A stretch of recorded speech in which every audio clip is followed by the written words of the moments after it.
Hi, I'm Sherry Stump. Thank you for joining me today. I'm reading from the devotional book, God's Amazing Grace by Ellen White.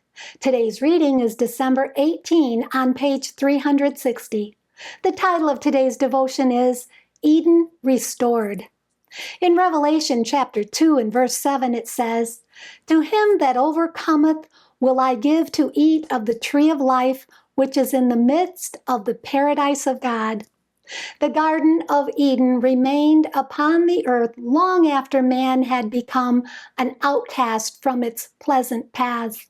The fallen race were long permitted to gaze upon the home of innocence, their entrance barred only by the watching angels. At the cherubim-guarded gate of paradise, the divine glory was revealed. Hither came Adam and his sons to worship God. Here they renewed their vows of obedience to that law, the transgression of which had banished them from Eden. When the tide of iniquity overspread the world and the wickedness of men determined their destruction by a flood of waters, the hand that had planted Eden withdrew it from the earth.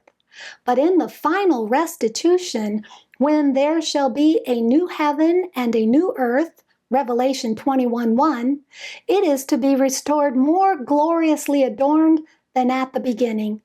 Then they that have kept God's commandments shall breathe in immortal vigor beneath the tree of life, and through unending ages the inhabitants of sinless worlds shall behold in that garden of delight a sample of the perfect work of God's creation, untouched by the curse of sin, a sample of what the whole earth would have become had man but fulfilled the Creator's glorious plan.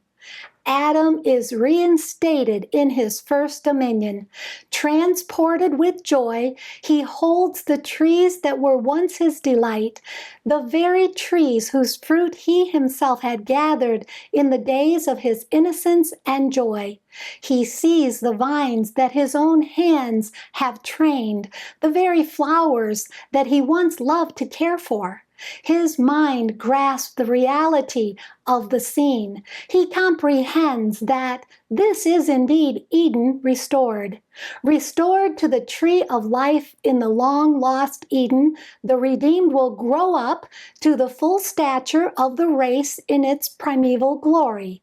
The last lingering traces of the curse of sin will be removed, and Christ's faithful ones will appear in the beauty of the Lord our God, Psalm 90:17, in mind and soul and body reflecting the perfect image of their Lord.